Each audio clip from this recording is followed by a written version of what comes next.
یہ ابھی جو ہے ہم گرفتار ہو چکے ہیں اور قیدی یہ انہوں نے ہمیں مارا بھی موجود ہے. یہ ابھی ہم ATC کورٹ کے سامنے موجود تھے اور جیسے کہ آپ لوگ دیکھ رہے تھے ہم نعرے بازی کر رہے تھے اپنے کپتان عمران خان کے حق میں، اپنے رہنماؤں کے حق میں. تو ان لوگوں نے پھر سے فسادیات شروع کی اور ہمیں گرفتار کیا. ابھی ہم قیدی وین میں موجود ہے، یہ آپ دکھا سکتے ہیں قیدی وین.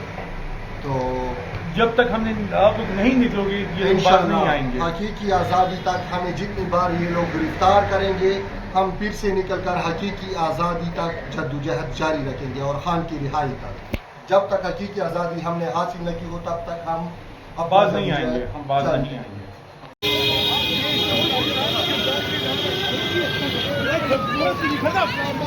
بہت نہیں لگانا تم مارو گے